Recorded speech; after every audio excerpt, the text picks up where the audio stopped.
PPT visible, voice audible?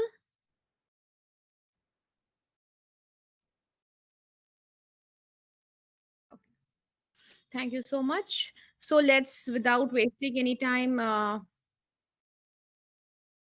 begin with the session. Okay. So a very warm good evening to one and all, and thank you for joining us for this session on smart pedagogy.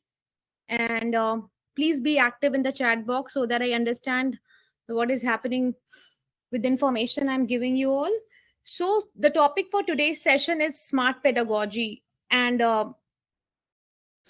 so why do we need a different teaching learning approach now, especially after the coming of the national education policy? जो approach है teaching learning की वो थोड़ी सी बदल गई है, और इसके पीछे के रीजन को समझेंगे। और स्मार्ट पेडागोजी क्या है, क्योंकि जो चेंजिंग टाइम्स है पोस्ट एनईपी और 21st सेंचुरी स्किल्स जो हमें बच्चों में डालने हैं, तो थोड़ी सी पेडागोजी में हमने इम्प्रोवाइजेशन थोड़ा सा इधर उधर किया है।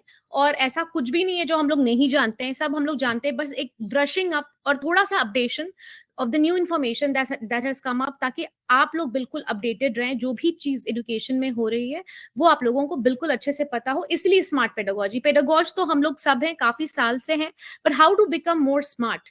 तो स्मार्ट एक एक्रोनिम भी है जो हम लोग लेटर इन द सेशन और समझेंगे बेहतर तरीके से। और क्यों स्मार्ट एक वर्ड यूज किया जा रहा है इसके पीछे का रीजन क्या है, बिल्कुल टेक्निकल नहीं है, बिल्कुल सरल रीजन है। और हम लोग आजकल बच्चों, जो हमारे जो बच्चे हैं जिनके साथ हम डील कर रहे हैं, they are very very smart, तो हमें उनसे कुछ नॉचेस अप रहना है so that they look up to us, and हमारे पास उनके हर सवाल का जवाब हो और उनको हम लोग इजीली केटर करें। Am I audible, visible, PPT, everything? Please reply in the chat box so that it is smooth.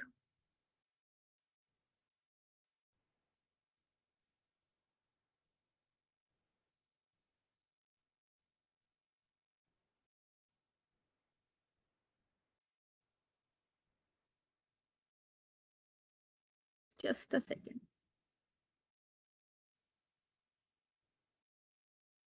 Okay. So let's begin with the first slide. So the first slide says कि आज के बच्चे के लिए हमें smart pedagogy की जरूरत इसलिए है क्योंकि हमारे जो बच्चे हैं वो डिजिटल नेटिव्स हैं। अब इसके पीछे का मतलब समझिए। हम लोग जब स्टूडेंट हुआ करते थे हम लोग डिजिटल नेटिव्स नहीं थे, लेकिन आज 1 साल का बच्चा भी डिजिटल नेटिव है। क्या उसका मतलब है कि वो smartphones, internet, digital technology, computers, internet through out अपने पैदा होते के साथ देख रहा है, और वो बहुत कंफर्टेबल है टेक्नोलॉजी को यूज करने में, और बहुत यंग एज से, और इंट्यूटिव अंडरस्टैंडिंग है डिजिटल टूल्स की। ऐसा नहीं कि उनको कुछ सीखना पड़ रहा है, उनके अंदर इंट्यूशन है कि डिजिटलाइजेशन क्या होता है, डिजिटल टूल को कैसे यूज किया जाता है। आप 4-5 साल के बच्चे को देख लीजिए, जिस तरीके से वो फोन यूज करते हैं या गेम्स खेलते हैं, आपको दिखेगा कि उनको बहुत डीपर और इंट्यूटिव, जैसे लगता है जीन्स में लेकर के पैदा हुए हैं डिजिटलाइजेशन की और की समझ को। और हम लोग क्या है, हम लोग डिजिटल इमिग्रेंट्स हैं, क्योंकि हमें डिजिटलाइजेशन सीखना पड़ा है और हमें इजीली नहीं मिला है ये, और काफी परिश्रम के बाद आज हम लोग डिजिटली लिटरेट हुए हैं। तो हम लोग क्या है, हम लोग डिजिटल इमिग्रेंट हैं, और हमें किसके साथ डील करना है, हमें डील करना है डिजिटल नेटिव्स के साथ। तो हमेशा इमिग्रेंट जो होगा वो नेटिव्स के नीचे होगा। तो हमें टेक्नोलॉजी को काफी लेटर इन लाइफ हमने अपनाया है, जबकि वो बहुत छोटी उम्र से अपनाए हैं, और उनको कंफर्ट है। हमारे पास जो इन्फॉर्मेशन उनको देनी है क्लासरूम में, उससे कई गुना इन्फॉर्मेशन उनको यूट्यूब पे मिल जाती है। अगर उनको क्लास में कोई चीज का डाउट हुआ है तो वो हमारा वेट नहीं करेंगे नेक्स्ट दिन क्लास में आने का। उनके पास इंटरनेट है जिसपे वो हमसे ज्यादा इंफॉर्मेशन वो ले सकते हैं। बट इस पॉइंट पे हमारा रोल जो है टीचर्स का वो बदला है। अब हम लोग, we are not the only source of information, but role बदला है, बट और भी सिग्निफिकेंट हुआ है, क्योंकि अब हमें देखना है कि उनको करेक्ट इंफॉर्मेशन क्या मिल रही है कि नहीं, एज अप्रोप्रिएट मिल रही है कि नहीं, वो सही साइट पे जा रहे हैं कि नहीं, कुछ ऐसा तो नहीं है कि जो इनअप्रोप्रिएट है, जो, क्योंकि इंफॉर्मेशन का यूनिवर्स है, तो उनको किस तरीके की इंफॉर्मेशन मिल रही है। फॉर एग्जाम्पल, अगर हम लोग किसी दुकान पे कपड़ा खरीदने जाते हैं तो दुकानदार हमसे पूछता है हमारा बजट, हमारी हमारी कलर चॉइस, हम किसको देना चाहते हैं, खुद के लिए लेना चाहते हैं, तब वो आपको कस्टमाइज टेलर मेड करके वो प्रोडक्ट दिखाता है। तो सिमिलरली इंटरनेट में क्या होता है कि इंफॉर्मेशन लोडेड है, और इंफॉर्मेशन जब लोडेड है तो बच्चे के लिए उसकी उम्र क्या है, उसकी समझ क्या है, उसके लिए वो इंफॉर्मेशन रेलेवेंट है कि नहीं, ये सारी चीज देख करके ही उसको इंफॉर्मेशन देनी है। तो डिजिटल नेटिव तो वो है, लेकिन हमारे पास क्या है, फैसिलिटेशन है, एक्सपीरियंस है, हमें पता है कि उन्हें किस तरीके की इंफॉर्मेशन की जरूरत है। तो फैसिलिटेशन का जो प्रोसेस है वो और भी ज्यादा स्ट्रांग हो गया है टीचर्स का। सेकेंडली, जो हमारे बच्चे हैं उनको स्मार्ट पेडागोजी की जरूरत ये है क्योंकि इंफॉर्मेशन रिच इन्वायरमेंट में रहते हैं वो लोग, जहाँ पे हर चीज, वास्ट अमाउंट ऑफ इंफॉर्मेशन जो है वो इंटरनेट से, डिजिटल टेक्नोलॉजी से उनको बहुत इजीली अवेलेबल है। इसका ये मतलब है कि वेल्थ ऑफ रिसोर्सेज उनके फिंगर टिप्स पे है, जो कि सप्लीमेंट करता है उनकी लर्निंग को और उनके नॉलेज को एक्सपैंड करता है। और ट्रेडिशनल बुक्स की और क्लासरूम मटेरियल से कई ज्यादा उनके पास इंफॉर्मेशन उनके हाथ में है। अब जैसे कि एक बच्चा है, वो एक हिस्टोरिकल इवेंट क्लास में पढ़ रहा है, तो वो बियॉन्ड द बुक जा सकता है, एसेस कर सकता है प्राइमरी सोर्स को, स्कॉलर्स ने जो उस टॉपिक पे आर्टिकल्स लिखे हैं, डॉक्यूमेंट्रीज बनाई गई हैं, या ऑनलाइन आर्काइव्स में जा सकता है डीपर अंडरस्टैंडिंग प्राप्त करने के लिए। तो क्या है, टीचर का जो रोल है वो बहुत लिमिटेड हो जाता है इस तरीके के इंफॉर्मेशन रिच इन्वायरमेंट में, but at the same time बहुत ज्यादा क्रिटिकल हो जाता है, क्योंकि एज आई सेड कि इंफॉर्मेशन बहुत है, बट क्या है करेक्ट और क्या है इनकरेक्ट, क्योंकि इंटरनेट पे हर तरीके की इंफॉर्मेशन है, जो करेक्ट है, इनकरेक्ट है, मिस इन्फॉर्म्ड है, बहुत तरह से तोड़ी मरोड़ी गई हुई है। तो आप उस टाइम उनको सही मार्गदर्शन कराते हैं। और बच्चे तो एक इंफॉर्मेशन रिच इन्वायरमेंट के जो बच्चे हैं उनको अगर हमें केटर करना है तो ट्रेडिशनल मेथड वो नहीं चलता है। इसीलिए हम लोग कहते हैं कि we teachers, we need to imbibe smart pedagogy. अब इन बच्चों के साथ हम लोग कैसे डील करें? Okay, now the third is कि हमें टुडे, हम लोग आज के दिन क्लासरूम में किस तरीके के बच्चे के साथ डील कर रहे हैं, जो कि डिजिटल नेटिव्स है, जिसके ऊपर हमने बात की, इंफॉर्मेशन रिच एनवायरनमेंट है जिसके ऊपर हमने बात की, और बिलीव करते हैं सेल्फ डायरेक्टेड लर्निंग में। ये बहुत इंपॉर्टेंट है। आज का जो बच्चा है ना, वो सेल्फ डायरेक्टेड लर्निंग में बिलीव करता है। इसका मतलब क्या है कि वो अपनी एजुकेशनल जर्नी की रिस्पॉन्सिबिलिटी लेना चाहता है। उसको लगता है कि नॉलेज और स्किल जो है वो इंडिपेंडेंटली वो ये करे, बियॉन्ड टेक्स्ट बुक। जैसे कि हमने यूट्यूब की ऊपर बात की, अपने उस फेवरेट टीचर से यूट्यूब पे समझ ले, अगर ये टॉपिक नहीं समझ पे आ रहा है तो इसका ये वीडियो देख ले। तो वो सोनली क्लासरूम इंस्ट्रक्शंस पे रिलाई नहीं करते हैं, वो एक्सप्लोर करना चाहते हैं ऑनलाइन ट्यूटोरियल्स को, कोडिंग की कोई कम्युनिटी उसको ज्वाइन करना चाहते हैं, पर्सनल प्रोजेक्ट्स पे काम करना चाहते हैं, और एक्टिवली परस्यू करना चाहते हैं अपने इंटरेस्ट को आउटसाइड फॉर्मल क्लासरूम। जो कि आपने देखा होगा कि आजकल के जो बच्चे जिस तरह का प्रोजेक्ट वगैरह बनाते हैं इंटरनेट देख करके, वो हमारे सोच के बहुत ऊपर है उनकी सोच। और ये बात बिल्कुल सच है कि हर जनरेशन जो आता है वो पुराने जनरेशन से ज्यादा इवॉल्व होता है। तो हमें जरूरत होती है एक स्मार्ट पेडागोजी की, कि हम उन बच्चों को समझ पाए, उनकी साइकोलॉजी समझ पाए, और उनकी जो नीड्स है उनको केटर हम लोग कर पाए। क्योंकि आज का बच्चा अपने पेस पे समझना चाहता है। अगर ये चीज नहीं समझ में आई तो ठीक है, इसको हम लोग यहाँ से पढ़ लेंगे, अगर ये चीज नहीं क्लियर हो रही तो इसका ये वाला वीडियो देख लेंगे। तो जब हम लोग इस तरीके के बच्चों के साथ डील करें तो जाहिर सी बात है, हमें जो अपनी पेडागोजी होगी, टीचिंग लर्निंग प्रोसेस, उसको भी बहुत अपग्रेड करके उनके लेवल की बनानी होगी, ताकि हम उनको केटर कर पाए और वो हमारी सुनने की, हमें सुनने में इंटरेस्ट रखें। Now what is smart pedagogy? कोई भी पेडागोजी जो हम लेते हैं, क्लासरूम में टीचिंग करते हैं, तो हमें देखना है कि वो बहुत ज्यादा स्पेसिफिक हो। अगर कोई 10 साल का बच्चा है तो उसके लिए वो क्या चीज स्पेसिफिक होगी, बिल्कुल वो क्लैरिटी हो कि this is what we need to cater to the child. Measurable हो कि अगर हमने क्लासरूम में ये लर्निंग ऑब्जेक्टिव टारगेट किया है कि ये आज हमें पढ़ाना है, तो वो बिल्कुल मेजरेबल हो कि ये 40 मिनट के 4 पीरियड में, यानी 160 मिनट में ये कंप्लीट होगा। तो हमें ताकत होनी चाहिए अपने लर्निंग ऑब्जेक्टिव को बिल्कुल स्पेसिफाई करने की। अटेनेबल, अगर हमने कोई टारगेट सेट किया है टीचिंग का कि हमें ये चीज को टीच करना है, तो वो अटेनेबल होना चाहिए। ऐसा नहीं हो कि बहुत लंबी लंबी क्लासेस हो रही हैं और जो लर्निंग ऑब्जेक्टिव है, जो टारगेट है, जो आउटकम है हम एक्सपेक्ट कर रहे हैं, वो अटेन ना हो पाए। तो हमें बहुत ही ज्यादा अपने जो गोल्स जो हम सेट करते हैं क्लासरूम में, पेडागोजी जो सेट करते हैं, वो बहुत ही ज्यादा अटेनेबल भी देखनी है कि अटेन हो पाए। जो अल्टीमेट जो टारगेट है वो हम वहां तक पहुंच पा रहे हैं कि नहीं, वो देखना है। रियलिस्टिक, क्या होता है बहुत बार हमारे, क्योंकि हमारी एक एज हो जाती है और हमें ज्ञान बहुत ज्यादा हो जाता है, तो हम लोग बच्चों के सामने इतनी ज्यादा इंफॉर्मेशन दे देते हैं जो कि उनके लिए बिल्कुल भी जरूरी नहीं है। तो हमें रेलेवेंट एंड रियलिस्टिक रहना है कि बच्चे के लिए भी वो इंफॉर्मेशन जो है, वो आपका पूरा ज्ञान उसको नहीं चाहिए, उसकी समझ के लिए और उसकी जरूरत के लिए वो अप्रोप्रिएट होना चाहिए, रेलेवेंट होना चाहिए, रियलिस्टिक होना चाहिए। For example, I give this example of लहना सिंह। जो एक चैप्टर था क्लास 6 में, भाषा भारती में, जो क्लास 6 में एक चैप्टर था लहना सिंह का, जो कि बच्चों को पढ़ाया गया था, उसने कहा था, चैप्टर का नाम है। लेकिन जब क्लास 6 का वो बच्चा, उसने कहा था, चैप्टर पढ़ता है, तो उसकी फिलॉसफी इतनी डीप है, या उसका जो मैसेज उस चैप्टर का इतना डीप है कि बच्चे को क्लास 6 में नहीं समझ में आता है, फिर वो रिपीट होता है 12th स्टैंडर्ड में। अब 12th स्टैंडर्ड का बच्चा क्लास 6 के बच्चे से काफी मेच्योर हो चुका है, तो उसकी समझ में उसने कहा था चैप्टर बहुत क्लैरिटी से आता है। It's about separation, it's about sacrifice, it's about an army man's life. तो वो एक 12th स्टैंडर्ड का बच्चा समझ सकता है, ना कि 6 स्टैंडर्ड का बच्चा। तो हमें हमेशा ये देखना है कि जो टीचिंग हम बच्चे के साथ कर रहे हैं वो बिल्कुल रेलेवेंट और रियलिस्टिक हो। And the last is time bound. अगर हमने सेट किया है कि 40 मिनट के 10 पीरियड में ये चीज कंप्लीट हो जाएगी, तो हमें देखना है कि वो 10 पीरियड में ही कंप्लीट हो। नहीं तो हमेशा वो कंप्लेन रहेगी कि सिलेबस बच गया।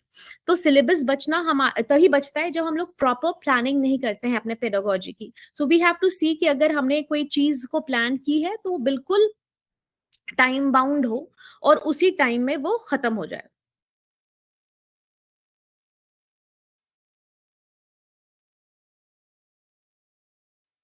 Just a second. So smart pedagogy जो अब की आई है, तो ये याद रखिएगा कि एनईपी जो एक पॉलिसी है, जिसको हमें एक जो हर रोज हमारे सिस्टम में धीरे धीरे करके बहुत अच्छे से घुस चुकी है, वो ये कहती है कि it's a policy backed up by technology. तो जब भी हम टीचिंग लर्निंग के प्रोसेस में हो, तो जरूर कोशिश करें कि हम एप्लीकेशन करें इनोवेटिव एंड टेक्नोलॉजी का हर चीज में। जो हमारे टीचिंग मेथड्स उसमें टेक्नोलॉजी का काफी ज्यादा यूज हो, क्योंकि ताकि बच्चे का जो लर्निंग एक्सपीरियंस है वो इनहेंस हो, जिसमें हम वेरियस डिजिटल टूल्स का यूज कर सकते हैं, रिसोर्सेज का यूज कर सकते हैं, strategy to create an interactive and adaptive और एंगेजिंग लर्निंग एनवायरनमेंट हम लोग बना सकते हैं, जिसमें हम लोग इंटरैक्टिव बोर्ड्स का भी यूज करते हैं, स्मार्ट क्लास का यूज करते हैं, कोई भी मल्टीमीडिया का हम जब यूज करते हैं, प्रेजेंटेशन बच्चे से कराते हैं। तो दीज आर ऑल टेक्नोलॉजी। और जहां पे हम उनको प्रोजेक्ट बेस्ड लर्निंग देते हैं, कोई पीपीटी बनाने के लिए देते हैं, तो हमें देखना है कि digitalization is here to stay. And again as I said in my first slide कि हम डील कर रहे हैं डिजिटल नेटिव्स के साथ, तो उनके लिए टेक्नोलॉजी बहुत इजी है, बहुत कंफर्टेबल है, वो इंट्यूटिव है, उसके बारे में हमारे लिए थोड़ा सा टफ हो जाता है। बट हम लोग जब भी उनको कोई भी डिजिटल टूल या रिसोर्स या स्ट्रैटेजी देते हैं यूज करने के लिए, तो वो ज्यादा बेहतर तरीके से उसमें परफॉर्म करते हैं, बिकॉज उनके लिए बहुत ईजी है। और इसमें क्या होता है, हम बच्चे को कोलैबोरेशन भी सिखाते हैं, क्रिटिकल थिंकिंग भी सिखाते हैं, क्रिएटिविटी भी हो सकती है, और प्रॉब्लम सॉल्विंग स्किल्स का डेवलपमेंट भी होता है। तो स्मार्ट पेडागोजी क्या है कि हमें specific, measurable, attainable, realistic, time bound तो रहना ही है, हमें बहुत ज्यादा यूज करना है इनोवेटिव मेथड्स का और टेक्नोलॉजी का। तो smart pedagogy is a concoction जहां पे हम स्पेसिफिक और measurable, attainable, realistic, time bound होते हैं, but at the same time we also use a lot of innovation in teaching, and we use a lot of digitalization also. That is again a part of smart pedagogy. Now smart pedagogy ensure क्या करती है? ये ensure करती है कि हम curriculum को enrich करें। अगर हमने कोई चैप्टर सोलर सिस्टम पे पढ़ाया, तो सिर्फ सोलर सिस्टम का कोर कॉन्सेप्ट हम नहीं बताएं, उस सोलर सिस्टम से रिलेटेड और भी इनरिचमेंट करें। जैसे कि हम हमेशा बताते हैं, I always tell you guys that किस कोई टीचर जो थी वो क्लास में सोलर सिस्टम पढ़ा रही थी, और it's an a very simple question came कि why Pluto was dropped as a planet. तो इनरिचमेंट क्या है कि सोलर सिस्टम के ऊपर बेसिक इंफॉर्मेशन जो है सो तो हम बच्चे को दे रही हैं, लेकिन उसके ऊपर एक्स्ट्रा इन्फॉर्मेशन क्या है, इनरिचमेंट हम कैसे कर रहे हैं, उसके अंदर वो क्यूरियोसिटी का सीड कैसे डाल रहे हैं कि वो सोलर सिस्टम से और भी चीजों की तरफ वो डायरेक्ट हो, उसके अंदर और भी ज्यादा क्यूरियोसिटी हो।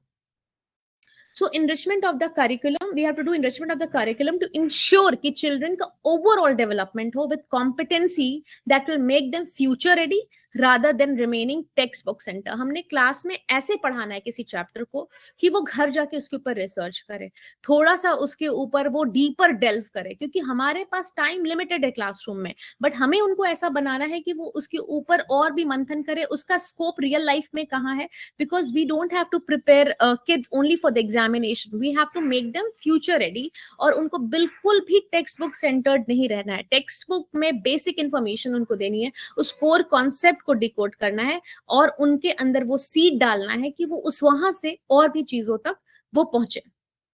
That is what smart pedagogy is all about.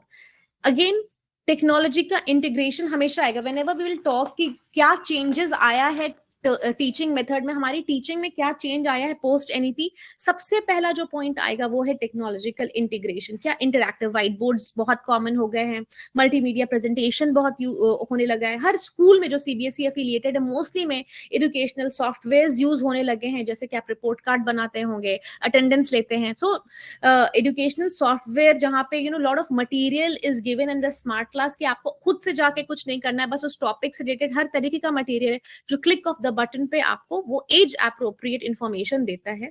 तो एजुकेशनल सॉफ्टवेयर बहुत ज्यादा रैम्पेंट हो चुका है, मल्टीमीडिया प्रेजेंटेशन बहुत रैम्पेंट है, इंटरैक्टिव व्हाइट बोर्ड्स का नाम आपने सुना होगा और आपने देखा होगा कि जब आप यूट्यूब पे कोई भी एजुकेशनल वीडियो देखते हैं, these teachers they use interactive white boards. फिर और ऑनलाइन रिसोर्सेज से आप बच्चे को बहुत कुछ, anything, for example if you are teaching this chapter diary of a young girl in class 9th और 10th इंग्लिश में, तो आप पहले ही बच्चे को वो मूवी देखने के लिए बोल दे कि तुम you watch this movie first and then we will discuss what happens in the movie. But again the duty and the responsibility of a teacher becomes big, because internet पे इतना इंफॉर्मेशन है, एजुकेशन जितना digitalisation का फायदा है उतना ही नुकसान है। तो हमें ये भी देखना है कि बच्चे को जो हम चीज दे रहे हैं देखने के लिए, वो हम खुद भी पहले रिव्यू कर लें, मॉनिटर कर लें कि वो है क्या चीज, ऐसा ना हो कि उसमें कोई किसी तरीके की मिस इन्फॉर्मेशन हो। So diary of a young girl पे एक बहुत ही अच्छी मूवी है, जिसमें पूरे जर्मन पे how Germany is placed in Europe, और कैसे हिटलर ने और उनकी जो पुलिस थी गस्टापो ने एक बच्ची और उसकी फैमिली को वो ढूंढ रहे हैं, और वो बच्ची जो है वो लास्ट तक वो डायरी लिखती है, एंड फाइनली वो लोग पकड़ा जाते हैं और कंसंट्रेशन कैंप में चले जाते हैं, that is the last day when she writes a diary. तो ये हम लोग क्लासरूम में कितना भी लेक्चर मेथड के थ्रू हम लोग बताएंगे, वो बच्चे को कभी भी उस तरीके से समझ में नहीं आएगा जितना कि बच्चा जब अगर उसके ऊपर कोई मूवी देख लेता है। सिमिलरली अगर स्टोमेटा सेल्स वगैरह पढ़ा रहे हैं, तो हम लोग वो कभी लेक्चर मेथड के थ्रू नहीं हो सकता, we have to take the kids to the lab. So कहाँ पे टेक्नोलॉजी का यूज होगा, कहाँ पे एक्सपीरियंशियल लर्निंग होगी, कहाँ पे हैंड्स ऑन करना पड़ेगा, लैब करना होगा, जब हमें इस बात की समझ में आ जाती है कि ये प्लानिंग जब हम कर रहे हैं इस लेसन की, this lesson can be best taught in a lab, this chapter can best be taught with the help of a movie, this chapter can best be taught with the help of a TLM, तो हमें समझ में आ जाता है कि smart pedagogy हमने अपना ली। Nothing rocket science in this. जो भी पैशनेट टीचर्स हैं, ये हम लोग शुरू से कर रहे थे, इट्स जस्ट दैट कि we now are just brushing up कि हमें और अच्छे से क्या करना है। और इन केस की कभी कहीं कोई चीज मिस हो जाती है, तो इस सेशन से वो ब्रशिंग अप हो जाएगी। देन फ्लिप्ड क्लासरूम, इसमें क्या करते हैं हम लोग, ट्रेडिशनल क्लासरूम को इन्वर्ट कर देते हैं। इसमें क्या करते हैं हम लोग, इंस्ट्रक्शनल जो कंटेंट जो आउटसाइड द क्लास टाइम होता है, वो वीडियोस, रीडिंग, ऑनलाइन मॉड्यूल्स, जो हमारे टाइम पे भी होता था, ये टर्म हमें नहीं पता था कि हमें ये बोल दिया जाता कि ये आप रीड करके आएंगे पहले से चैप्टर, या इसके ऊपर ये देख करके आएंगे, या इसके ऊपर आप रिसर्च करके आएंगे। और क्लासरूम में हम लोग क्या करेंगे, हैंड्स ऑन एक्टिविटीज करेंगे, डिस्कशन करेंगे, प्रॉब्लम सॉल्विंग करेंगे। इससे क्या होगा, lot of time will be saved, क्योंकि अगर कोई भी टॉपिक कॉम्प्लेक्स है तो हम लोग क्लासरूम में hands on activity, discussion under the supervision of a teacher ज्यादा बेहतर समझेंगे। और जो रीडिंग का, रिसर्च का या वीडियो देखने का टाइम है, वो आउटसाइड द क्लास होगा। दैट इज व्हाट इन्वर्टेड जब हम लोग इन्वर्ट करते हैं ट्रेडिशनल क्लासरूम सेटिंग को, that is flipped classroom, and it is again a smart pedagogy. Then gamification, बच्चों में अब ये साइकी समझिएगा कि आज का बच्चा मोबाइल यूज करता है, तो मोबाइल में क्या होता है कि उनको डोपामिन रश होता है, उनको बहुत हैप्पी हार्मोन्स उनके रिलीज होते हैं जब वो कोई गेम जीतते हैं, कोई रिवॉर्ड जीतते हैं, कॉइन्स जीतते हैं, तो उनको बहुत डोपामिन रश होता है। तो ये हमें समझ में आ गया कि आज का बच्चा डोपामिन बहुत चाहता है, तभी तो आप कितनी भी इमरजेंसी हो जाए, उनसे मोबाइल छीनना बहुत मुश्किल हो जाता है। व्हाई? क्योंकि वो उनके हार्मोन्स इतने ज़्यादा अभी हाई होते हैं कि वो मोबाइल हेल्पलेसली आपको वापस नहीं देना चाहते हैं। हर घर की ये प्रॉब्लम है कि बच्चा मोबाइल में बिल्कुल एडिक्टेड है। तो क्या होता है, डोपामीन होता है। तो हम जब ये समझ गए कि बच्चे को डोपामीन की आदत है, मोबाइल से रिवॉर्ड्स की, हैप्पीनेस की आदत है, तो हमें थोड़ी लर्निंग में भी उसका तड़का ज़रूर डालना पड़ेगा। तो हम कुछ भी मान ली रीडिंग ही की एक्सरसाइज करा रहे हैं, तो ज़रूर उसमें elements as points, badges, leader boards, challenges, learning process में ज़रूर डालें। तो इससे क्या होता है, बच्चा मोटिवेटेड होता है, एंगेज्ड होता है और उसका ना रिटेंशन अच्छा होता है, क्योंकि वो आज का बच्चा है, उसकी आदत ही इस तरीके की हो चुकी है। क्यों बच्चे को इतना मोबाइल से अच्छा लगता है? क्योंकि उसमें जब वो रिवॉर्ड जीतता है, कॉइन्स जीतता है, उसको लगता है कुछ किया, कुछ अचीवमेंट हुआ, कुछ मोटिवेशन मिला। वही मोटिवेशन का तड़का हमें डालना है अपनी पेडागोजी में, और जब हम ये डालते हैं हमारी पेडागोजी अल्टीमेटली उसका रिजल्ट क्या होता है कि वो स्मार्ट पेडागोजी कहलाती है। Then blended learning, blended learning बिल्कुल होती है। यहाँ पे हीट वेव्स चलेगी तब हम लोग ऑनलाइन चले जाएंगे, जब कोल्ड वेव्स चलेगी तब हम लोग ऑनलाइन तो ब्लेंडेड लर्निंग क्या, हाइब्रिड लर्निंग क्या है, ये एक बहुत ही बेसिक सा एग्जांपल है। लेकिन ब्लेंडेड लर्निंग क्या होती है, combining face to face instruction with online learning components to provide flexibility. For example, हमने क्लासरूम में कोई चीज पढ़ाई, फिर हमने उसको उसका पीडीएफ ऑनलाइन भेज दिया कि आज जो हमने ये चीज क्लासरूम में पढ़ाई, ये इसका पीडीएफ है, इसको आप पढ़ेंगे तो आपको एक्स्ट्रा इन्फॉर्मेशन और मिलेगी। तो इससे क्या होती है, फ्लेक्सिबिलिटी बढ़ती है, एसेसिबिलिटी बढ़ती है, और लर्निंग एक्सपीरियंस तुरंत में बढ़ जाता है। तो अब जो सिस्टम है उसको थोड़ा फ्लेक्सिबल बनाया है सबने, कि इतनी ही क्लासरूम में टीचिंग हो सकती है, बिकॉज हम टीचर्स के पास टाइम लिमिटेड है।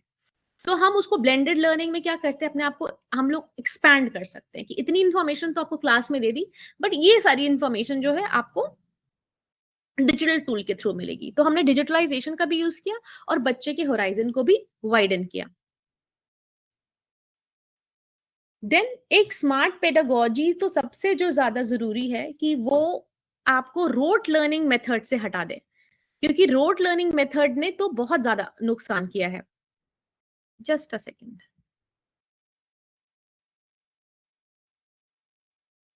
ओके, सो रोट लर्निंग से एक स्मार्ट पेडागोजी हर हर तरीके से ऐसी होनी चाहिए कि रोट लर्निंग, अच्छा बहुत सारे लोग कहते हैं कि रोट लर्निंग कंप्लीटली नहीं हट सकती है। जाहिर सी बात है, आपको मेमोराइजेशन करना ही पड़ेगा, कुछ बेसिक इंफॉर्मेशन तो आपको बिल्कुल समझनी पड़ेगी, याद करनी पड़ेगी। रोट लर्निंग तो सिस्टम से 100% चला जाए ऐसा हो ही नहीं सकता है, बट रोट लर्निंग कॉम्प्रोमाइज नहीं कर सकता है किसी कोर कॉन्सेप्ट क्यों। अगर कोई कोर कॉन्सेप्ट हमें समझ ही नहीं आया है कि ये टीचर ने पढ़ाया तो क्यों पढ़ाया, इसका मीनिंग क्या है, अगर हमने उस कोर कॉन्सेप्ट को डिकोड ही नहीं किया, और बिना डिकोडिंग के अगर हम रोट लर्निंग करते हैं, वो तो वो मेंटल पेन है। तो आप रोट लर्निंग जरूर अपने सिस्टम में रखें थोड़ा बहुत, but only after you have decoded that material, क्योंकि समझ के याद करने की जरूरत नहीं पड़ती, समझ के आप बहुत इजीली आपको याद हो जाता है। बट कोई चीज जो आपने बिल्कुल समझी ही नहीं है और आप उसको रटते हैं, तो we have seen the results कि रोट मेमोराइजेशन का बिना समझे क्या रिजल्ट देता है। तो स्मार्ट पेडागोजी वही होती है जहां पे learning is shifted from rote method. So shifting learning away from rote method requires a proactive approach. अब जाहिर सी बात है, हमने कोई चीज बच्चे को दी है, तो मेरे को प्रोएक्टिव होना पड़ेगा उस कॉन्सेप्ट को उसको तोड़ के बताने के लिए, और किसी भी कॉन्सेप्ट को ब्रेक करके बच्चे के अंदर इंटरनलाइज करना प्रोएक्टिव काम है, वो कभी भी पैसिव नहीं हो सकता है। और ये टीचर्स की जरूरत है करने की, और इससे क्या होती है, डीपर अंडरस्टैंडिंग होती है। कोई भी, हम लोग तो ग्रसित हैं, जब हम स्टूडेंट्स थे, हम लोग का जो जनरेशन था, तो we were a victim of rote memorization. क्योंकि बहुत बार अब एडुकेटर होके कोई चैप्टर पढ़ाया तो समझ में आया कि इसका असल मीनिंग ये है, जो कि स्टूडेंट होकर के कभी समझ ही नहीं आया। क्यों? क्योंकि हमें सिर्फ मार्क्स लाने थे। मार्क्स लाने के लिए इंपॉर्टेंट नहीं था कि वो समझ आ रहा है कि नहीं। आप उस चीज को जो टीचर ने बताया रिप्रोड्यूस कर दे रहे पेपर में, तो आप पास कर जाते, आप टॉप कर जाते, नो मैटर आपने समझा है कि नहीं समझा है। तो that was very very painful, very very painful. तो उस सिस्टम से बाहर निकलना है और एक प्रोएक्टिव अप्रोच लेनी है, both the sides of teacher and students, ताकि बच्चे को डीपर अंडरस्टैंडिंग हो, क्रिटिकली सोच पाए इस मुद्दे के ऊपर कि अगर ये पढ़ाया जा रहा है तो इसका मेरे लाइफ में क्या यूज है, ये क्यों पढ़ाया जा रहा है, अगर ये पढ़ाया जा रहा है तो इसको मेरे को पढ़ने में इतनी दिक्कत क्यों आ रही है, इसको और आसानी से कैसे पढ़ा जा सकता है, अगर यहाँ क्लासरूम में नहीं आ रहा है तो शायद किसी पीयर ट्यूटरिंग से समझ में आ जाए, किसी बच्चे से समझ में आ जाए, कुछ देख कर समझ आ जाए, कोई एक्सपेरिमेंट करके समझ आ जाए, तो वो तभी हो पाएगा जब हम उस जकड़न से बाहर निकलेंगे। क्योंकि रोट मेमोराइजेशन क्या होता है, एक फियर क्रिएट करता है पूरे सिस्टम में, और वो जकड़ देता है सिस्टम को, और उसमें कभी भी रिजल्ट्स आ तो जाएंगे शॉर्ट टर्म कि आप टॉप कर सकते हैं रोट मेमोराइजेशन से, लेकिन अब जिस तरह के क्वेश्चन पेपर्स बन रहे हैं, जहां पे हम लोग हायर ऑर्डर थिंकिंग स्किल्स की बात कर रहे हैं, ओपन एंडेड क्वेश्चंस की बात कर रहे हैं, वहां पे रोट लर्निंग उल्टे मुंह गिर जाएगा, क्योंकि rote learning will not cater. तो और उसके लिए आपको डीपर अंडरस्टैंडिंग कॉन्सेप्ट की होनी चाहिए, तभी बच्चे को हम लोग मीनिंगफुली इंगेज कर पाएंगे ना। उससे क्या होता है, जब हम लोग चाहते हैं कि बच्चा रोट लर्निंग से हट जाए, तो हमें क्या करना पड़ता है, उसके लिए हमें कॉन्सेप्चुअल अंडरस्टैंडिंग, क्यों ना, मेमोराइजेशन थोड़ा बहुत, क्योंकि बेसिक इंफॉर्मेशन तो आपको याद करनी ही पड़ेगी, और इम्फेसाइज करना है, जब हम लोग प्रमोट करना चाह रहे हैं कॉन्सेप्चुअल अंडरस्टैंडिंग, तो हमें इम्फेसाइज करना पड़ेगा कि हम अंडरलाइंग जो कॉन्सेप्ट है किसी भी मुद्दे का, वो बच्चे को क्लियरली समझा रहे हैं, उसके जो प्रिंसिपल्स हैं, कहाँ से वो जनरेट हो रहा है, ये कॉन्सेप्ट कहाँ से जनरेट हो रहा है, इसका बेसिक जेनेसिस कहाँ है, वो हम लोग बच्चे को उसके प्रिंसिपल्स और कॉन्सेप्ट्स को जो अंडरलाइंग है उसको समझा पाए, और इनकरेज करना है स्टूडेंट्स को टू एक्सप्लोर द व्हाई, हर चीज के बिहाइंड का क्यों, क्यों ऐसा क्यों पढ़ रहे हैं, क्यों इसके पीछे ऐसा रीजन क्या है, और फैक्ट्स एंड फॉर्मूलाज के पीछे का क्यों बच्चों को जरूर बताना होता है, ताकि न्यू नॉलेज और जो नॉलेज वो ऑलरेडी जानते हैं, यानी कि जो भी प्रायर उनका नॉलेज है और जो आज हम लोग क्लासरूम में नॉलेज देने वाले हैं, उसके बीच में वो कनेक्शन समझ पाए, और रियल लाइफ में उसका एप्लीकेशन क्या है वो समझ पाए। क्योंकि वैसे भी आज के बच्चे बिना वाई के कभी भी नहीं कोई चीज समझेंगे, छोटा हो या बड़ा, उस बच्चे को वाई जरूर जानना है। और अगर हम एज एजुकेटर्स उनको उनके क्यों का जवाब नहीं देते, तो उनके पास इंटरनेट भी होता है जवाब लेने के लिए, बट इंटरनेट का सबसे खराब जो तरीका है कि वो जरूरी नहीं है कि उसके हिसाब जो जो उस कॉन्सेप्ट से रिलेटेड वाई है वो उसको पता चले, हो सकता है वो उसको और भी डिसुएड कर दे उस टॉपिक से। So we have to be smart pedagogy, यही है, we have to be master of a material, because we are dealing with 21st century kids. तो जितना भी जब तक हम लोग अपने मटेरियल के मास्टर नहीं होंगे, हम उनके वाई का जवाब नहीं बता पाएंगे, उनके फैक्ट्स एंड फॉर्मूलाज के पीछे की वजह या प्रिंसिपल्स नहीं बता पाएंगे। तो हमें अपने जो सब्जेक्ट मैटर उसकी बहुत ऊपर नीचे दाएं बाएं से पकड़ होनी पड़ेगी, क्योंकि उनके पास सवाल बहुत है और हमें जवाब उनके लिए रेडी रखना है।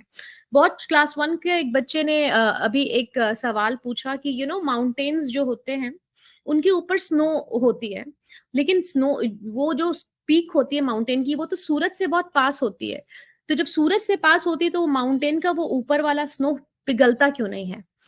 या फिर वो पूछेंगे कि जो कोकोनट होता है वो हर तरीके से बंद होता है, लेकिन उसके अंदर पानी कैसे आता है। ये क्लास 1-2 के बच्चों का सवाल है। तो आप सोच लीजिए कि बच्चे जो हैं वो हायर ऑर्डर थिंकिंग, वो बहुत बियॉन्ड सोचते हैं आज के बच्चे, उनकी बहुत कॉम्प्लेक्स सोच है। तो जब इतनी कॉम्प्लेक्स सोच है जहां पे आपको सोच में पढ़ना पड़े और आपकी प्रिपरेशन पे आपके क्वेश्चन हो जाए, so we need to be master of a material, कि उससे रिलेटेड सारी इंफॉर्मेशन जितनी हम चाहें वो जरूर गैदर कर लें, ताकि we appear to be very very prepared. And that is what smart pedagogy is all about. Then we have to encourage inquiry based learning. अब क्या है inquiry based learning क्या है, कि हमें बच्चों में क्यूरियोसिटी और independent thinking by posing open ended questions and encouraging students to investigate the topic on their own. आजकल के बच्चे ओपन एंडेड क्वेश्चंस बहुत पसंद करते हैं, उनको चाहिए कि उनके इमेजिनेशन को, उनके थॉट्स को कोई विंग्स दे। तो हम लोगों को इंक्वायरी बेस्ड लर्निंग करनी है, ताकि हम बच्चों के सामने पोस्ट कर पाए open ended questions. Examination pattern भी बदला है, कॉम्पिटेंसी बेस्ड क्वेश्चंस आते हैं, हायर ऑर्डर थिंकिंग क्वेश्चंस आते हैं, ओपन एंडेड क्वेश्चंस आते हैं। तो इसकी प्रिपरेशन इन्हीं सारी चीजों से करनी है, तभी इस पेडागोजी को हम लोग स्मार्ट बोल सकेंगे। और अपॉर्चुनिटी देनी है बच्चों को कि इंक्वायरी बेस्ड एक्टिविटी करें, जैसे कि प्रोजेक्ट बनाएं, रिसर्च करें प्रोजेक्ट के ऊपर, एक्सपेरिमेंट्स करें या प्रॉब्लम सॉल्विंग टास्क करें, where students can explore and discover knowledge autonomously. तो एक क्वेश्चन जो हमेशा आता है कि कैसे बच्चों को हम लोग better problem solvers and decision makers बनाएं। तो आप अगर एक पैटर्न देखेंगे कि अच्छा प्रॉब्लम सॉल्व लाइफ में कौन करता है, अच्छा प्रॉब्लम सॉल्व लाइफ में वही करता है जिसने शुरुआत से प्रॉब्लम सॉल्व की है अपनी लाइफ में। कोई भी इंसान जो बहुत कंफर्ट में रहा है, बहुत उसने कभी हमेशा बैक फुट पे रहा है, बैक सीट पे रहा है लाइफ में, उसने प्रॉब्लम्स देखी ही नहीं है। तो जब लाइफ में उसकी प्रॉब्लम्स आती हैं तो उसको प्रॉब्लम सॉल्व करने की आदत नहीं है, तो वो परेशान होता है। सिमिलरली विद डिसीजन मेकिंग, अच्छा डिसीजन वही लेता है जो लाइफ में काफी डिसीजंस लेते रहता है। तो उसको पता है कि बैलेंस क्या होता है, प्रोज एंड कॉन्स क्या होता है, अपने डिसीजन की जिम्मेदारी क्या होती है, कॉन्सिक्वेंसेस खुद झेलना पड़ता है।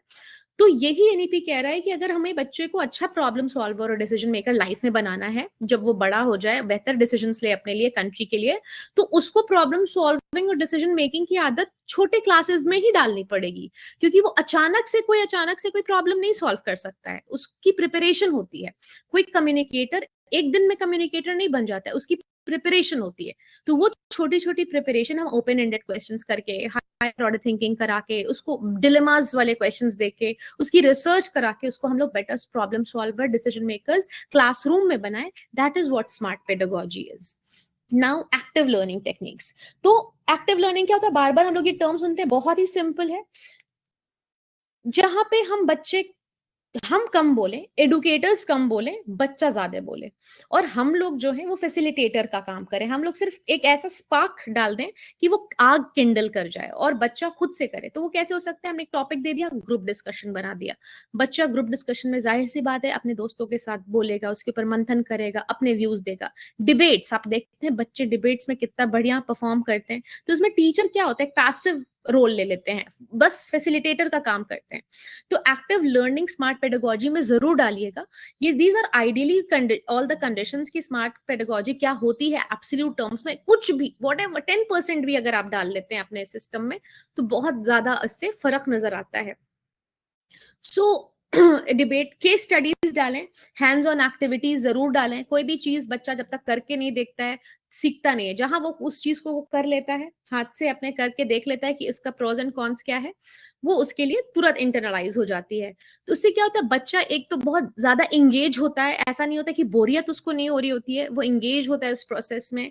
कोलैबोरेशन सीखता है कि कभी कुछ उसको अच्छी जगह नहीं मिलेगी, अच्छे पार्टनर्स नहीं मिलेंगे, जो फ्रेंड से अलग हो जाएगा, या कोई ऐसा प्रोजेक्ट मिल जाएगा जिसमें उसकी दिलचस्पी नहीं है, फिर भी उसको करना पड़ेगा। तो क्या होगा ना, उसमें रिजिलियंस, कोलैबोरेशन जैसी भावनाएं अभी से आएंगी। क्योंकि वो देखेगा कि इस बच्चे, ये जो मेरे को पार्टनर असाइन किया गया इस प्रोजेक्ट में, वो उसको बहुत पसंद नहीं है, या वो जो टॉपिक दिया गया वो उसको पसंद नहीं, स्टिल उसको करना पड़ रहा है। तो आउट ऑफ दैट सिचुएशन, बच्चा learns a lot of collaboration and compassion and tying up and अपने आप को कैसे रेगुलेट करना है एक सिचुएशन में, ये सीखता है। क्रिटिकल थिंकिंग सीखता है जब हम बच्चे को एक्टिव लर्निंग में करते, क्योंकि वो दूसरों की बात भी सुन रहा है, दूसरों का भी परसेप्शन सुन रहा है, तो वो उस सिचुएशन से बाहर निकल के सिचुएशन को देख पाता है जब हम एक्टिव लर्निंग कराते हैं। और बियॉन्ड पैसिव लिसनिंग, क्योंकि लिसनिंग क्या होता है, बच्चे का 15 मिनट से ज्यादा का स्पैन होता नहीं अटेंशन का। उस वो भी बहुत बता दिया आज के जमाने में, जहां मोबाइल के इस दौर में बच्चे का अटेंशन 15 मिनट्स भी होता होगा, दैट इज क्वेश्चनेबल। तो हम बच्चे को इंगेज कर पाए। अगर हमें ये पता होगा कि क्लासरूम में बच्चों को ये पता होगा कि किसी भी मोमेंट हमसे सवाल पूछा जा सकता है, तो वो अलर्ट रहते हैं। तो एक्टिव लर्निंग टेक्निक बहुत ज्यादा इंपॉर्टेंट है। Then we have assessment for learning. Smart pedagogy में जरूर देखिए कि हम लोग असेसमेंट ऑफ लर्निंग नहीं कर रहे हैं, फॉर लर्निंग। ऐसे बच्चे को हम लोगों को जज करना है या नापना है कि वो उसकी लर्निंग कैसी हो रही है, वो देखना है, इवैल्यूएशन नहीं करना है। जब हम एक कोई फ्लावर घर में लगाते हैं, या हम लोग नर्सरी से कोई प्लांट लेकर के आते हैं, अगर वो प्लांट कुछ दिन के बाद मुरझाने लगे, तो हम लोग सबसे पूछते हैं इसमें क्या ऐसा हो गया है कि ये मुरझा रहा है। तो कोई आपको बोलेगा आपने पानी ज्यादा डाल दिया, या इसमें कीड़ा लग गया है, या इसमें फर्टिलाइजर की कमी है। तो हम लोग हर कोशिश करते हैं, पानी कम डालते हैं, फर्टिलाइजर डालते हैं, उसको धूप कभी छांव। दैट इज असेसमेंट, कि उसमें जो चीज की कमी है वो हम उसकी पूरी कर रहे हैं। इवैल्यूएशन है कि ये प्लांट खराब है, इसको उठा के फेंक दो। तो same is with the students. हमें बच्चे में देखना है कि बच्चा अच्छा क्यों नहीं कर पा रहा है, कौन से टेक्निक से ये अच्छा करेगा। शायद विजुअली नहीं समझ पा रहा है, शायद कुछ ऑडिटरी हो या काइनेस्थेटिक हो तो समझ जाए, शायद रीडिंग में इसको प्रॉब्लम है, शायद ये लिसनिंग में इसके प्रॉब्लम है। कहीं ना कहीं आप आइडेंटिफाई कर लेंगे कि बच्चे का कोर कॉन्सेप्ट डिकोड क्यों नहीं हो रहा है। एट एनी कॉस्ट रिजल्ट्स चाहिए हमें, तो हमें असेसमेंट ऑफ फॉर लर्निंग करनी है। अब इसका जो सबसे अच्छा तरीका है कि हम लोग फॉर्मेटिव असेसमेंट लेते हैं। जब क्लासरूम में हम कोई इन्फॉर्मेशन दे रहे होते हैं, कोई चैप्टर पढ़ा रहे होते हैं, तो उसी बीच में हम लोग छोटा सा क्वेश्चन आंसर राउंड कर देते हैं, या क्विज कर लेते हैं, या ओरल टेस्ट कर लेते हैं। तो इससे हमें ये समझ में आ जाता है कि हम जो इन्फॉर्मेशन बच्चे को क्लासरूम में दे रहे हैं वो फॉर्म कैसे हो रही है, वो अपना पोजीशन कैसे ले रही है बच्चे के माइंड में। तो उससे हमें भी फीडबैक मिल जाता है कि जो we are intending on to deliver, whether that is getting delivered into the child's mind as we have planned और नॉट। तो formative assessment is very very important. Plus हम लोग फीडबैक, उनके बॉडी लैंग्वेज भी बहुत बड़ा फीडबैक होती है। बच्चा अगर आपके चेहरे पे बिल्कुल उसके एक ब्लैंक फेस है, तो आपको समझ में आ जाता है कि अभी जो आप इन्फॉर्मेशन दी है बच्चे को समझ में, कुछ बच्चों को समझ में नहीं आ रही है। तो दैट फीडबैक और अपॉर्चुनिटी देनी है समझने की कि कैसे इसको सुधारना है।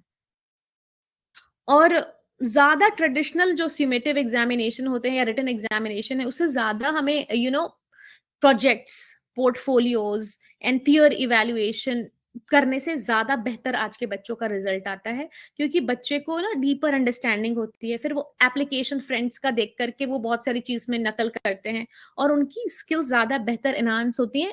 ट्रेडिशनल एग्जामिनेशन मेथड तो होना ही है, लेकिन अगर हम ज्यादा इस तरीके की चीज करते हैं तो बच्चे को डर कम होता है। और मेन है कि एग्जामिनेशन फोबिया की वजह से बहुत तेज तेज बच्चे जो होते हैं वो अंडर परफॉर्म करते हैं। तो इसको मैं एग्जामिनेशन का फोबिया बिना दिए हुए इसको peer tutoring, group discussion, debate के थ्रू हम कोशिश करें कि कोई भी टॉपिक को हम तोड़ दें। कितने सारे टॉपिक्स होते हैं जो बहुत ज्यादा कॉम्प्लेक्स होते हैं, और नुक्कड़ नाटक के थ्रू हम उसको डिकोड कर सकते हैं, रोल प्ले के थ्रू हम लोग डिकोड कर सकते हैं। अभी जब साइंस एग्जीबिशन हुआ था तो इतना बेहतरीन artificial intelligence for a sustainable future पे बच्चों ने चीजें बनाई। और जब वो अपने प्रोजेक्ट्स के बारे में बोल रहे थे तो वो लग ही नहीं रहा था कि 9th 10th का कोई बच्चा बोल रहा है। ऐसे they were sounding so mature and like intellectuals, क्योंकि उनकी समझ है कि जो उन्होंने बनाया है वो कैसे बनाया है, कौन सी चीज कहाँ पे क्यों लगी है। तो they have deeper understanding of the projects they make. तो वो उनको कॉन्फिडेंस देता है, वो उनकी समझ को इलैबोरेट करता है और फिर उनको उनके सेल्फ स्टीम को बढ़ाता है। सो बेटर देन स्यूमेटिव असेसमेंट जो हम लोग लेते हैं वो तो लेना ही है, बट अगर अपने फॉर्मेटिव असेसमेंट में कुछ इस तरह से डालते हैं जो बच्चों को और इनकरेज और मोटिवेट एंगेज करते हैं तो जरूर डालें। That is what smart pedagogy is all about. Then differentiated instruction. अब हर क्लास में हर तरीके के बच्चे होते हैं। कभी बहुत ओवर स्टिमुलेटेड बच्चे होंगे, कभी बहुत शांत बच्चे होंगे, कभी कॉम्बिनेशन होगा। कुछ बच्चे होंगे तुरंत सीख जाएंगे, कुछ बच्चों को बहुत टाइम लगता है सीखने में। तो हमें अपने इंस्ट्रक्शन के पेस को देखना पड़ेगा कि हम उस पेस पे चलें कि सबको केटर करें। ऐसा नहीं हो कि मेरा एक पेस है और इसी पेस पे हम चलेंगे, चाहे किसी को समझ आती है या नहीं समझ में आती है, वो नहीं। That is not smart pedagogy, because again the results from the classroom will not come. And many a times it's very challenging to differentiate, keep your instructions differentiated। resources material ऐसे लाने हैं कि सब बच्चे समझ पाए। कुछ बच्चे सिर्फ आपके लेक्चर से ही समझ जा रहे हैं, मगर कुछ बच्चों को रिसोर्सेज की भी जरूरत पड़ेगी, कुछ बच्चों को स्मार्ट क्लास की भी जरूरत पड़ेगी, किन्हीं को एक्टिविटीज की भी जरूरत पड़ेगी। So we have to keep the instructions differentiated. And then last is foster a growth mindset.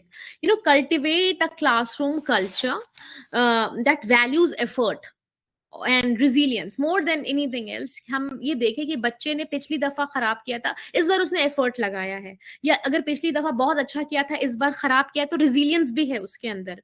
And continuous improvement is the ultimate, कि बच्चा अपने आप को कंटिन्यूअसली इंप्रूव करना चाहता है, नो मैटर कल उसने क्या किया, बट कंटिन्यूअस इंप्रूवमेंट का माइंडसेट उसके दिमाग में है।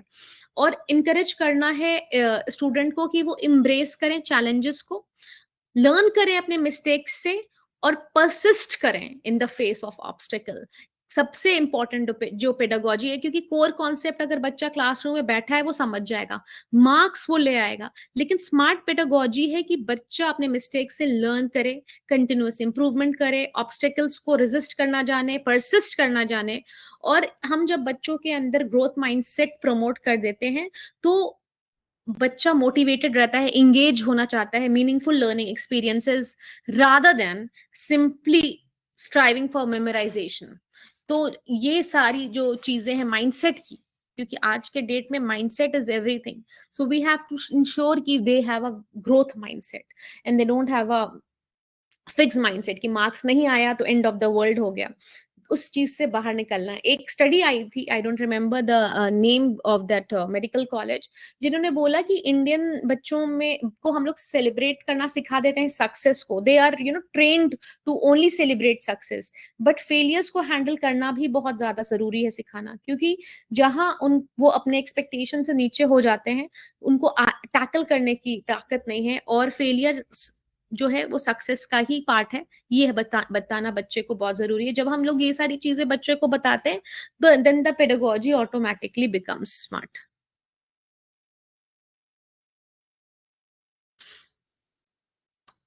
इंपॉर्टेंट पॉइंट, स्मार्ट टीचर्स जो होते हैं वो कनेक्ट करते हैं नॉलेज जो भी क्लास में इम्पार्ट कर रहे हैं with with life outside the school and create life long learner. जाहिर सी बात है, जो अल्टीमेट जो मोटो है क्लासरूम टीचिंग का, कि वो बच्चे को प्रिपेयर करना है फॉर लाइफ। कोई भी चैप्टर जैसे कि हमने पढ़ाया, तो बच्चा उसको रियल लाइफ में कैसे यूज कर रहा है। अगर हमने मैथ्स में बच्चे को एडिशन सिखाया है, तो उसको ग्रोसरी स्टोर में कैसे कैलकुलेट करना है अपने सामान को, और कितना बचेगा, क्या होगा, वो समझे। यहाँ पे क्या होता है कि लोग 4-4 साल ऑटोमोबाइल इंजीनियरिंग कर लेते हैं, लेकिन अगर अपनी गाड़ी कहीं रास्ते में खराब हो जाती है तो फिर मैकेनिक ढूंढते हैं। तो क्या है कि किस तरीके की एजुकेशन उन्होंने ली, यानी कि everything was theoretical, nothing was application. So हमें बच्चे को कोई भी चीज ऐसे बतानी है, इस तरीके से पढ़ानी है कि वो चैप्टर का उसके लाइफ में आउटसाइड द क्लास क्या यूज होगा, बिल्कुल पता हो। और बीएड में जब हम लोग बीएड करते हैं, तो ये बात हर जगह आप देखेंगे कि होगा कि relate knowledge to real life, relate knowledge, क्योंकि बच्चे को तो जाहिर सी बात है जिंदगी जीनी है, तो वो उसकी तैयारी स्कूल में होनी चाहिए। ऐसा ना हो कि स्कूल में हम लोग कुछ ऐसी चीज पढ़ा दें जिसका रिलेवेंस ही नहीं है बाहर में, ये नहीं होना चाहिए। तो रियल वर्ल्ड एप्लीकेशन होगा, तो क्लासरूम नॉलेज को हम लोग रियल लाइफ सिनेरियो से जरूर कनेक्ट करें, जहाँ पे बच्चे को लगे जो हम पढ़ रहे हैं वो रेलेवेंट है। जैसे कि करंट इवेंट्स को या लोकल इश्यूज को लेसन्स में जरूर डालें, और जिससे बच्चे का इंटरेस्ट जागे, और वो शो करें कि हाउ एकेडमिक कॉन्सेप्ट्स जो होते हैं, जो क्लासरूम में पढ़ाए जाते हैं, वो एवरीडे लाइफ में कैसे यूज होते हैं। तो लोकल इश्यूज को, करंट इवेंट्स को, स्कूल के अगल बगल में कोई फैक्ट्री है या कोई लेक है जो कि पल्यूट हो रही है फैक्ट्री के गंदगी से, या बहुत एयर पोल्यूशन कर रही है, या इमिग्रेंट्स बर्ड जो आती थी वो अब आना बंद हो चुकी है क्योंकि वाटर कंटेमिनेट हो गया है। तो बिल्कुल इर्द गिर्द के जो एरिया है उसका भी बच्चे को पता हो कि क्या हो रहा है, and you can connect it to the concept you are teaching into the classroom, so that they appear to be all well rounded individual। सब कुछ एक क्लास में टॉप करते हैं बट दुनिया की कोई खबर ही नहीं है, तो फिर ऐसे एजुकेशन की आज जरूरत नहीं है। ऐसी एजुकेशन क्वेश्चन मार्क बनती है। तो हमें जरूर देखना है कि हम बच्चे के नॉलेज को कनेक्ट कर पाए क्लासरूम के बाहर भी, ताकि वेल राउंडेड, बिल्कुल अपडेटेड बच्चा नजर आए। प्रोजेक्ट बेस्ड लर्निंग, बार बार हम लोग कह रहे हैं कि प्रॉब्लम सॉल्विंग, क्रिटिकल थिंकिंग, ये सारी चीज जो होती है वो ये कोई अचानक से नहीं बनता है। इसकी तैयारी छोटे छोटे लेवल पे स्कूल में ही करानी पड़ती है। तो जो प्रोजेक्ट्स जो मिरर करते हैं रियल वर्ल्ड चैलेंजेस को, और इनकरेज करते हैं स्टूडेंट्स को अप्लाई करने के लिए what they have learned in school to solve problems they may encounter outside the classroom, इससे क्या होगी, डीपर अंडरस्टैंडिंग होगी मटेरियल की। तो जरूर प्रोजेक्ट भी बहुत माइंडफुली दें जो मिरर करे आउटसाइड। जैसे चंद्रयान वाज अ रियलिटी, और चंद्रयान के ऊपर कितना प्रोजेक्ट आर्टिफिशियल इंटेलिजेंस के ऊपर, because these are reality. Coding, उसके ऊपर इतनी सारी चीजें बच्चे बनाते हैं क्योंकि these are real world happening, real stuff happening in the world. So connect करिए, कुछ भी हाइपोथेटिकल देने की जरूरत नहीं, बस उनको ये समझ में आए कि जो बाहर है उसका ये प्रोटोटाइप हम बना रहे हैं। guest speakers and field trips are very very important while we are, क्योंकि inviting professional from various fields और organizing field trips to relevant places, जैसे म्यूजियम हो गया, फैक्ट्रीज हो गई, कम्युनिटी सेंटर्स हो गए, ये बच्चे को एक्सपोज करते हैं डाइवर्स पर्सपेक्टिव के लिए। क्योंकि हम लोग जब एक जगह पे रहते हैं, क्लासरूम में रहते हैं, हमारा पर्सपेक्टिव बड़ा यूनिलैटरल होता है। लेकिन जब हम लोग विलेजेस जाते हैं, पंचायत को सच में देखते हैं, या फिर म्यूजियम लेके जाते हैं, या फैक्ट्रीज लेके जाते हैं, तो बच्चे का क्या होता है ना, बहुत ज्यादा एक्सपोजर होता है और उनके पर्सपेक्टिव बहुत यू नो अचानक से डाइवर्स हो जाते हैं और उनको समझ में आता है कि रियल वर्ल्ड तो ऐसा है, वो क्लासरूम में जो पढ़ रहे थे और रियल वर्ल्ड में it appears like this, that they establish that connect. This interaction with the real world professional helps, उनको हेल्प करता है। जब कोई दिल्ली यूनिवर्सिटी का या बड़े बड़े यूनिवर्सिटी के लोग जब आके देते हैं, तो वो इंटरेक्शन से क्या होता है, बच्चे को प्रैक्टिकल एप्लीकेशन समझ में आता है उस लर्निंग का, और बच्चे को इंस्पिरेशन मिलता है टू एक्सप्लोर न्यू इंटरेस्ट। हम जब देखते हैं कि कोई इंसान जो है हमारे ही क्षेत्र का इतनी बड़ी बड़ी बातें बता रहे हैं और इतने डाइवर्स पर्सपेक्टिव के साथ आए, तो हमें बहुत मोटिवेशन और इंस्पिरेशन मिलता है उनके जैसे बनने का। तो guest speakers, field trips are another part of smart pedagogy. जरूर, अगर इफ पॉसिबल, जरूर इंजेक्ट करना चाहिए। फिर encouraging curiosity and inquiry. NEP has taken a lot of inspiration from the Gurukul system. और गुरुकुल सिस्टम में कोई भी ट्रेडिशनल एग्जामिनेशन नहीं होता था कि बैठ के कुछ लिखवाना है। वो उनका कहना था कि लाइफ में खुद ही बहुत सारा एग्जामिनेशन है, लाइफ में खुद ही बहुत सारा हर मोड़ पे टेस्ट है।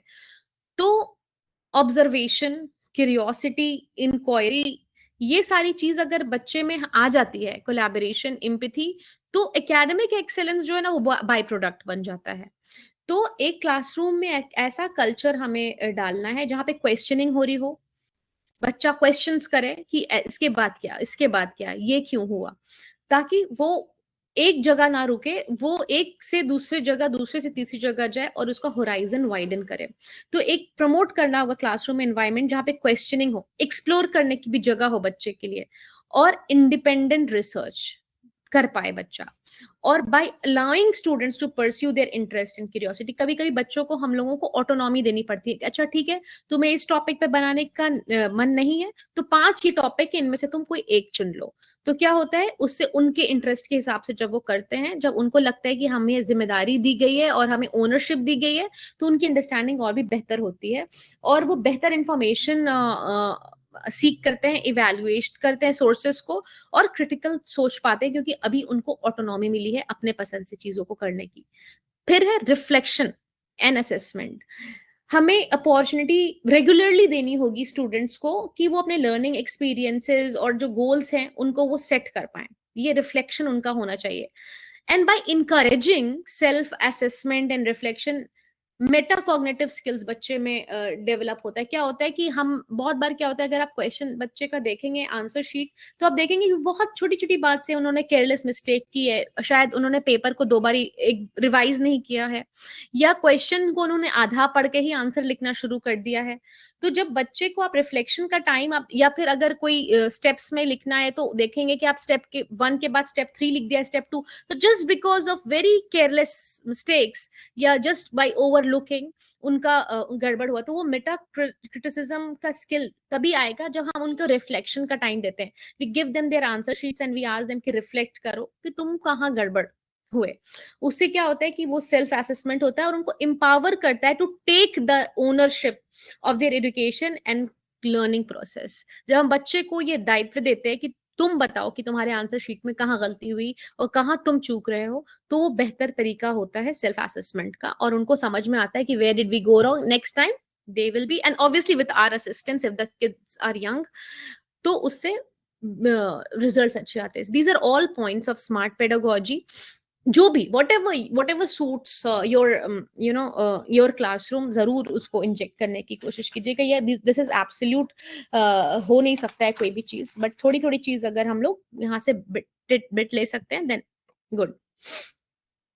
बच्चे को safe and secure environment provide कीजिए, an ecosystem for child to learn. हमने हमेशा कहा है कि अगर क्लासरूम में कोई बच्चा बैठा है, तो उसका अल्टीमेट मोटिव होना चाहिए कि वो लर्न करेगा, वो किसी भी बायस का, किसी भी प्रेजुडिस का, फेवरेटिज्म का, मार्जिनलाइजेशन का विक्टिम नहीं बने, उसको सेफ फील करना है, तभी वो लर्न करेगा। अगर ये पता है कि इस क्लास के बाद बाहर जाके मुझे 4 बच्चे बुली करने वाले हैं, या मेरे को नेम्स कॉल करने वाले हैं, या इस क्लास में टीचर हमको पसंद नहीं करती हैं, तो क्या, या उनकी फेवरेट वो लोग हैं, तो क्या होता है कि वो कॉग्निशन पे असर डालता है और बच्चा पढ़ाई में उसको सेफ एंड सिक्योर नहीं फील होता है। हम लोग भी जब एज पेरेंट्स किसी स्कूल में बच्चे को डालते हैं, तो जो सबसे पहली चीज पढ़ाई से भी पहले हम जो देखते हैं वो ये होता है कि हमारा बच्चा सेफ होगा कि नहीं। So on the side of the teachers also we have to provide them safe and secure environment. अब हम लोग सेफ एंड सिक्योर एनवायरनमेंट कैसे प्रोवाइड करते हैं कि बच्चा लुक फॉरवर्ड करे क्लासरूम में आने के लिए? बहुत सिंपल सी बात है कि हमें बच्चे को क्लियरली बता देना है कि हमारी एक्सपेक्टेशन उनसे क्या है, ताकि उनको किसी तरह का कंफ्यूजन नहीं हो कि क्या करना है क्या नहीं करना है. उनको पता होना चाहिए कि उनका बिहेवियर क्या होना चाहिए, उनको रिस्पेक्ट कैसे देनी है टीचर को, प्रोटोकॉल क्या है क्लासरूम का. और जो भी आपका मोटिव है कि आपको बच्चे से एक्सपेक्टेड बिहेवियर जरूर किसी इन्फोग्राफिक या पोस्टर या बोर्ड के थ्रू जरूर बताएं कि this is what expect, these are the rules of my classroom, this is expected out of you, so that उनका विजुअल जो है रीइंफोर्समेंट होता रहे.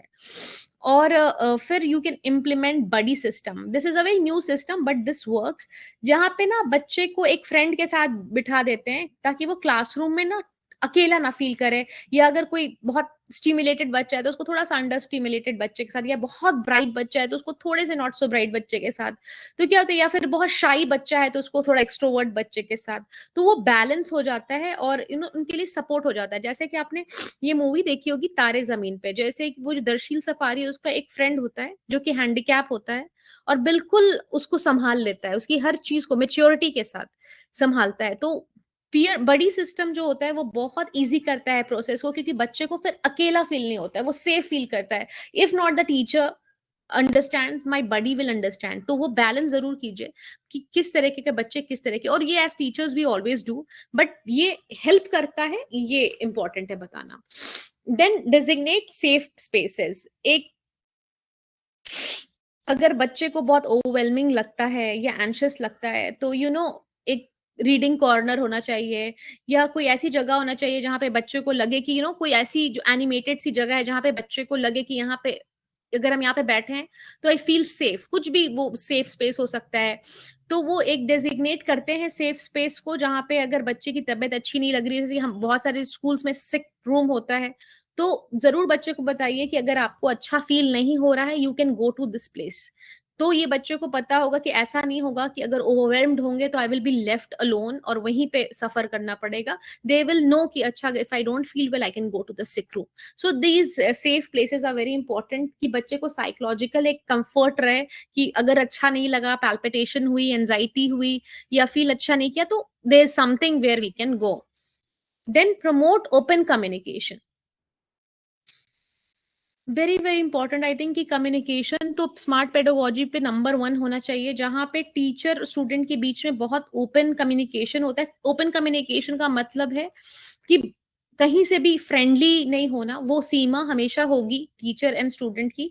बट टीचर को बच्चे के ओवरऑल हेल्थ के बारे में पता हो और बच्चा भी इस कंफर्ट में हो कि वो अपने ओवरऑल हेल्थ के बारे में बताए. इनफैक्ट फॉर एग्जाम्पल, घर में कोई डेथ हो गई है या घर में कुछ ऐसी एडवर्सिटी आ गई है या घर में मैरिज है, तो बच्चा बता पाए टीचर को कि just because this thing has happened I am not able to come to the classroom और I am not able to do the homework, so please मेरे को बहुत पनिशमेंट ना मिल जाए या मिसअंडरस्टैंडिंग ना हो जाए कि बच्चा सफर कर रहा है घर में बट टीचर को ये बात नहीं पता है. तो इस तरीके का ओपन कम्युनिकेशन की फ्रीडम होनी चाहिए ताकि दोनों साइड में कोई भी सफरिंग ना हो. क्लासरूम अग्रीमेंट्स जहां पे बच्चों को बिल्कुल पता हो कि क्या क्या उनको करना है क्या नहीं करना है. Incorporate mindfulness practices. इसमें क्या होता है कि बच्चे को हम लोग योगा कराते हैं, ब्रीदिंग एक्सरसाइज कराते हैं, जर्नलिंग कराते हैं, जहाँ पे बच्चे को पता हो कि अपने आप को, अपनी एंजाइटी को, अपने स्ट्रेस को हम लोग कैसे कम करते हैं. जैसे in the morning just 2 minutes of breathing exercise, and you when they feel very overwhelmed और before they sleep they write something and sleep, so that these are mindful practices जो बच्चों को इनकलकेट करनी चाहिए, जो बहुत रैम्पेंट है आजकल कि इतना ज्यादा बच्चे के माइंड में इंफॉर्मेशन है, इतना क्लटर्ड है उनका माइंड कि अगर वो कुछ लिखेंगे तो उनके माइंड थोड़ा सा डीक्लटर होगा. तो वो mindful exercises are very very important. Addressed bullying and conflict. ये जरूर देखना है क्योंकि बुलिंग एंड कॉन्फ्लिक्ट से कितना भी अच्छा कोई टीचर हो, बहुत अच्छी पेडागोजी लेकर के आते हैं, बट अगर कोई बच्चा अंदर में सफर कर बुली या अंदर में कॉन्फ्लिक्ट इमोशनल चल रहा है तो कॉग्निशन उसका वेलकम ही नहीं करेगा उस इंफॉर्मेशन को. सो स्मार्ट पेडागोजी में सबसे इंपॉर्टेंट जो चीज है वो ये है कि बच्चा सेफ एंड सिक्योर फील करे, और ये देखना पड़ेगा कि किसी बुली का, किसी कॉन्फ्लिक्ट का कोई परेशान वो ना हो अंदर से किसी चीज की वजह से. So then only that smart pedagogy will work. So this is the foundation on which anything will stand on. Then create a welcoming environment. बहुत सारे स्कूल्स में बहुत क्लास तक एग्जामिनेशन नहीं होता है, क्योंकि एग्जामिनेशन का इतना फोबिया होता है, बच्चे स्कूल नहीं जाना चाहते हैं. तो create a welcoming environment. School का भय ना हो, या क्लासरूम का या टीचर का भय ना हो. ऐसा हो कि बच्चा स्कूल आना चाहे. जब बच्चा स्कूल आना चाहेगा, स्कूल में बैठेगा, तभी हम अपनी पेडागोजी इंप्लीमेंट कर पाएंगे. सो सर्टेन सजेशंस की क्लासरूम जो हो बहुत ब्राइटली कलर्ड हो, इंस्पिरेशनल, उसमें हम लोग कोट्स लगा सकते हैं जो बच्चों के हिसाब का हो. और वार्म एंड इनवाइटिंग एटमॉस्फेयर हो, जहां पे बच्चे को बिल्कुल कंफर्टेबल और सिक्योर फील हो, वो हर रोज स्कूल आना चाहे. जब बच्चा हर रोज स्कूल आएगा, तभी हम सारी पेडागोजी उस पे इम्प्लीमेंट कर पाएंगे.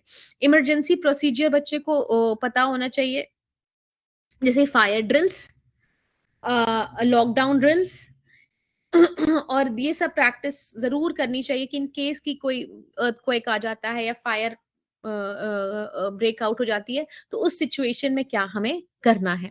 And then positive relationship. The most important point is that कि टीचर स्टूडेंट का रिलेशनशिप बहुत स्ट्रांग होना चाहिए. हम लोग उन्हीं की बात आंख बंद करके मानते हैं जिनके साथ हमारा इंटरपर्सनल रिलेशनशिप अच्छा होता है. तो अगर टीचर स्टूडेंट का रिलेशनशिप बहुत स्ट्रांग ग्राउंड्स पे बना हुआ है, बहुत सॉलिड है, तो बच्चे सारी पेडागोजी आपकी रियलिटी में टर्न कर देंगे. अगर रिलेशनशिप में कॉन्फ्लिक्ट है, कुछ प्रॉब्लम है, तो बहुत मुश्किल होगी अपनी इंफॉर्मेशन को उनके अंदर तक इंजेक्ट करना. So we have to see that teachers and students, they share a very strong bond. There's open communication, they feel safe, they feel welcomed, and they share a very positive relationship with the classmates also. And when these foundations are laid, all the smart pedagogy we talked about will become a reality. So that's the end of the session. Thank you very, very much. I'll take your leave now, and thanks for joining.